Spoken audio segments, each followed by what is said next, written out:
Hey you guys, good morning. It's Monday again. I'm gonna real quick share real quick over to my wall, but just so you know, today we're actually gonna be talking about your birth story.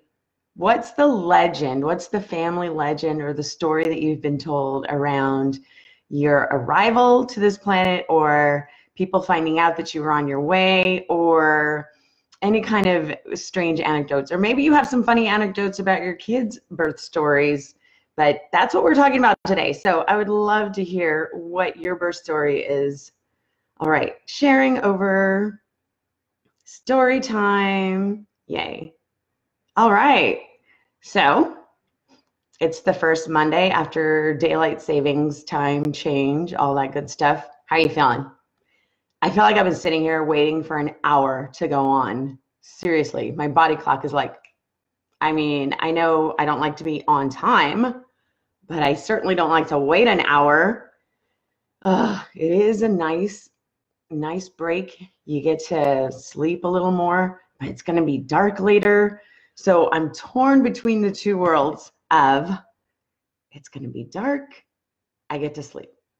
Hey, Dina, nice to see you. Dina, or everybody, when you get here, give me a like, would you? Because I just want to see who's here. I don't always get to see who's there, but like if you can. Yeah, so daylight savings. We have that actually on the ballot tomorrow in California to get rid of it altogether so that we never fall back and we just kind of stay with, a little more light in the end of the day, because I think we all just enjoy our beautiful sunsets, which, by the way, it is sunset season right now in Southern California. So if you're following anybody from San Diego to Santa Barbara, you're probably seeing some really amazing pictures right now. Thursday was one of the best nights. It was amazing. And I know that word gets overused. I almost hate myself for saying it, but it was just so awesome to see. I mean, you watch the sunsets, they go from orange to pink to purple, and it's just gorgeous. You can sit around and watch the same sunset for a good hour. Hello, Michelle. Thanks for joining me. Give me a like, you guys, when you get here, would you? We're going to be talking about birth stories today.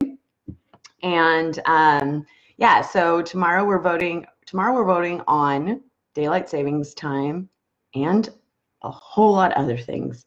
And a whole lot of people all over the country are going to be making a whole lot of changes. Let's hope. Nice seeing you guys. Yeah, so tell me what your birth story is. I see one funny one right now already. I got a couple yesterday when I asked for them, and I have a funny story as well. But I'm going to start with my friend Melly. She said her mom never let her forget that she broke her coccyx while being delivered. And then she said, your brother was so quiet, easily entertained himself with his toys. Then you were born, and the volume in the house was never the same. You came out loud and stayed that way. Okay, that is my experience of Melly. She has always been the loud person, but in a good way. Like you always knew when she entered a room. I remember in 7th grade, I was afraid of her. So I thought I should make her my friend. But anyway, she's always one of those people that just lives out loud and boldly. And, I just love her personality that way. And so my other friend, Farrell, she said her birth story is that, this quoting Farrell, my dad made my mom walk a couple of blocks to the hospital because he found a great parking spot. Who does that? Dads, come on, seriously, who does that? All right, now I'm gonna look. Dina's got one. She said her dad went fishing. What happened when your dad went fishing? Okay, did your mom just went into labor? He probably wasn't expecting you. He went fishing. Your mom went to the hospital. Did he show up eventually? Did he find out that you were being born? That's awesome. Yeah, it was a cotton candy night for sure. It was a cotton candy sunset. If anybody's ever seen that, it's just pink and blue all in the sky. It's super, super duper pretty. All right. So I wanted to talk about birth stories because I had a really deep conversation with a friend of mine last week. It was a couple weeks ago, actually, and it was about his birth story in a kind of different way. He was adopted, and his birth story was kind of a mystery to him. And so when he started finding out more and more about it, it started to make kind of more sense about things that his attitudes towards things. It's very interesting. And I want to suggest, that our birth stories implant in us and create not just necessarily like this funny little anecdote, but probably like some self-fulfilling things or some things that we always are like Mellie's mom said, you showed up and you were loud. Maybe her mom allowed her to be loud. In my house, I showed up, I was loud. I was not allowed to be loud. So I don't know. Anyway, my birth story, I'll just start with that, or I'll go on with that. He dropped her off and then went fishing. Dina, get out. No, no. Your dad dropped her. He knew she was in labor and he still went fishing. Do you guys have a good relationship? You don't have daddy issues, do you, maybe? I don't know.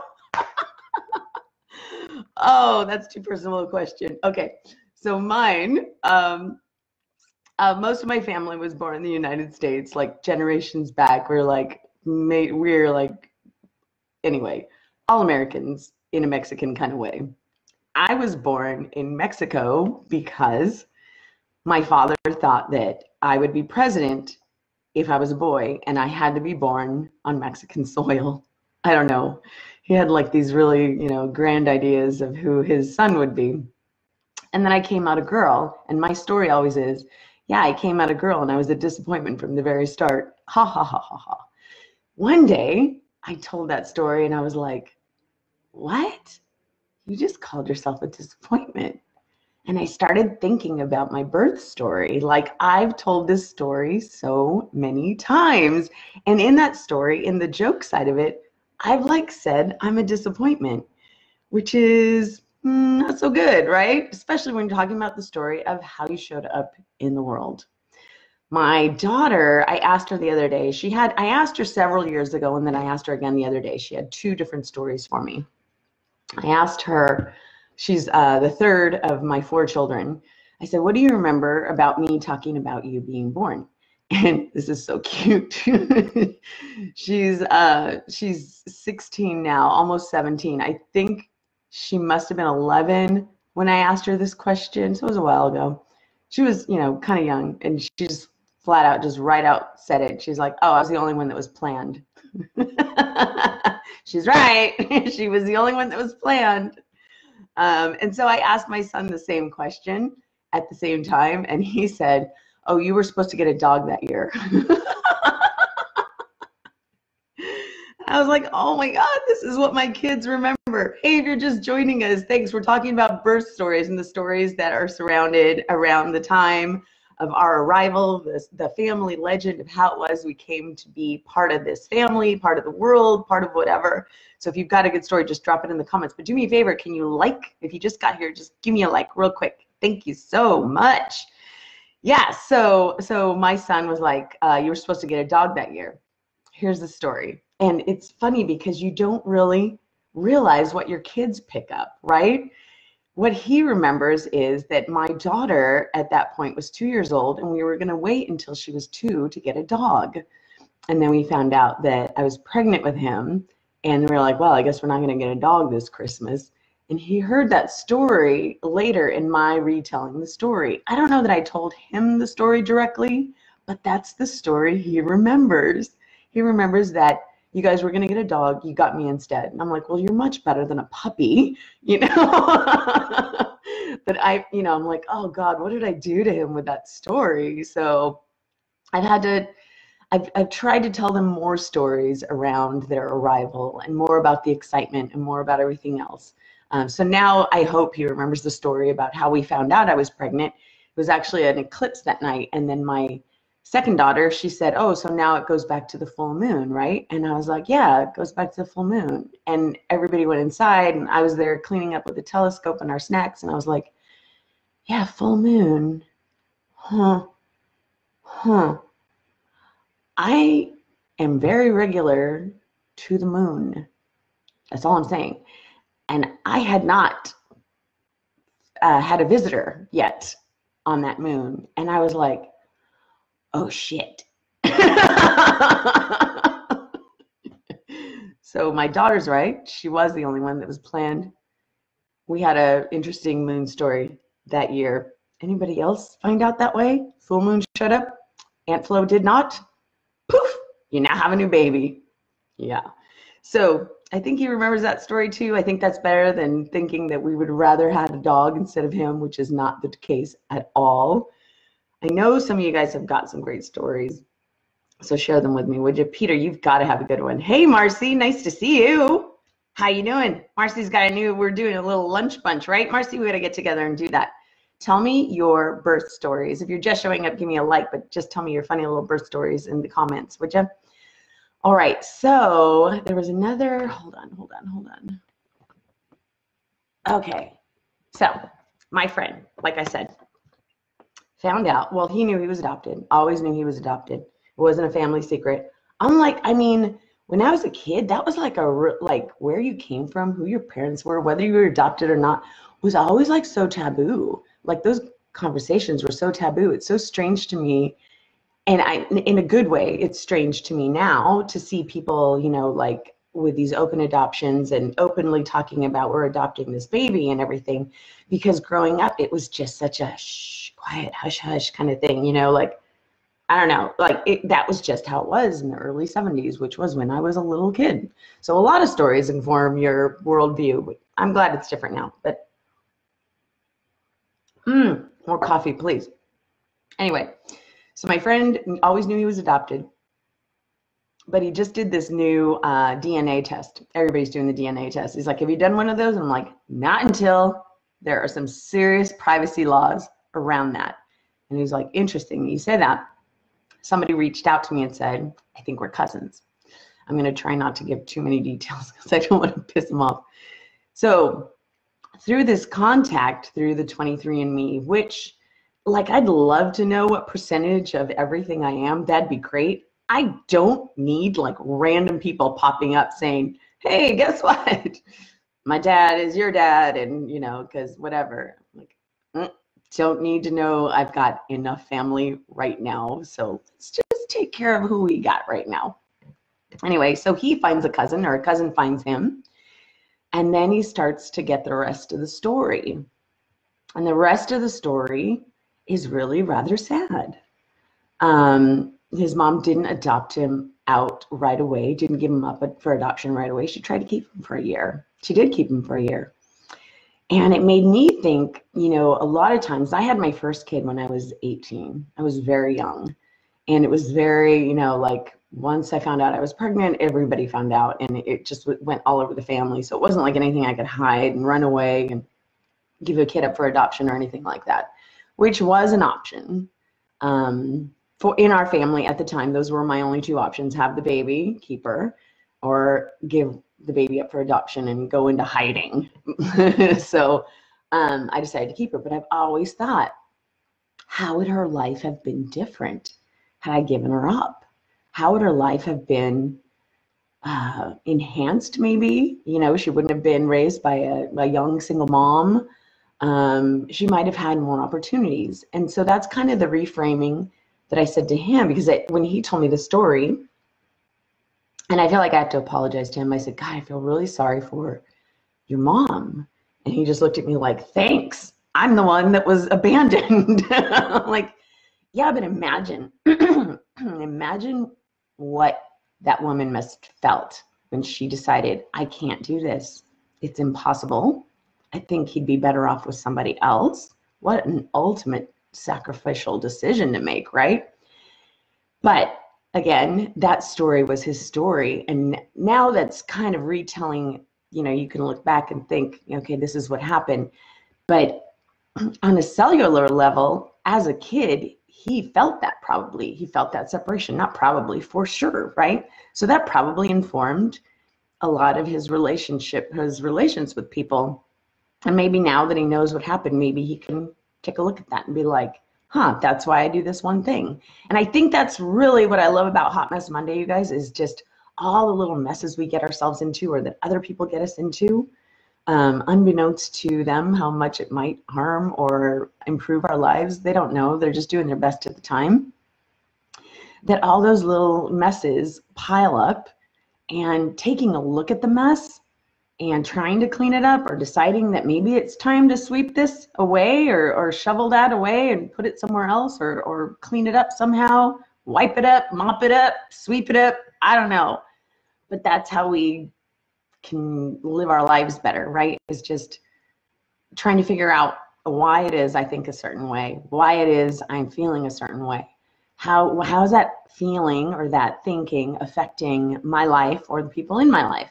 So I thought it was really interesting, sad, and also kind of cool that he now knows. He has this big chunk now that he's got the story. So anyway, that's why I try and tell better stories around my kids coming to this planet. Now I ask my daughter, and now I feel like I need to fix this one.